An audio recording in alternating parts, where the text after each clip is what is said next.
کے فضل و کرم سے عدل اور انصاف کا جو نظام مملکت سعودی عربیہ کے اندر قائم ہے اور امن و شانتی کا جو یہاں پر نظام قائم ہے، دنیا ایسی نظیر اور ایسی مثال پیش کرنے سے قاصر ہے اور مجبور ہے، لیکن ایسے حاقدین اور حاسدین اور دلوں کے اندر بغض رکھنے والے لوگ بھی موجود تھے جو محمد بن عبد الوہاب رحمۃ اللہ علیہ کے سلسلے میں کیا نظریے رکھتے ہیں۔ ہم بریلویت کو سمجھتے ہیں کہ بریلویت محمد بن عبد الوہاب کو کافر اور کہتی ہے، اور بریلوی لوگ محمد بن عبد الوہاب کو گالیاں دیتے ہیں۔ نہیں، میرا دعویٰ ہے کہ علماء دیوبند نے جو کچھ ان کے دور میں ہونا تھا، اپنی ایڑی سے لے کر چوٹی تک کا زور لگایا محمد بن عبد الوہاب کو بدنام کرنے کے لیے۔ یہ بھی بریلویت کے ساتھ شریک تھے، اور یہ بریلوی اور دیوبندی دونوں ایک ساتھ مل کر کے اس تحریک کے خلاف ہندوستان، پاکستان، بنگلہ دیش کے اندر باقاعدہ انہوں نے ایک محاذ قائم کیا ہوا ہے اور کیا ہوا تھا، پہلے بھی تھا اور آج تک یہ قائم ہیں۔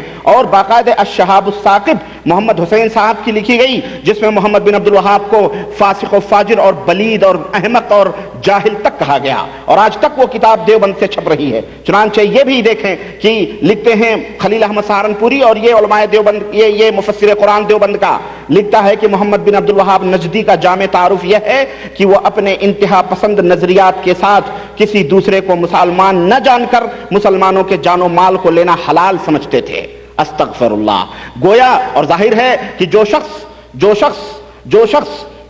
مسلمانوں کے جان و مال کو اور ان کی عزت و آبرو کو حلال سمجھتا ہے وہ مسلمان نہیں ہے بلکہ وہ کافر ہے۔ اللہ کے رسول صلی اللہ علیہ وسلم نے خانہ کعبہ کی طرف رک کر کے کہا تھا کہ خانہ کعبہ تیری عزت اور تیری توقیر اور تیرا احترام اپنی جگہ مسلم ہے، لیکن ایک مومن کی عزت و آبرو کے مقابلے میں ایک مومن کی عزت و آبرو تیرے تقدس اور تیری توقیر سے افضل اور اعلیٰ ہے میرے نزدیک۔ یہ اللہ کے رسول سے کیوں؟ اس لیے کہ مومن کی عزت اور توقیر ہوتی ہے اور مسلمان کی آبرو بہرحال آبرو ہوتی ہے، اس کو حلال سمجھنا یہ بہرحال کفر ہے۔ چنانچہ یہ دیوبند کے علماء لکھتے ہیں کہ محمد بن عبد الوہاب جو تھا وہ جان و مال کو حلال سمجھتے تھے، وہابی فرقے کے لوگ مسلمانوں کو بے عزت اور ان کی آبرو ریزی کرتے تھے۔ استغفر اللہ۔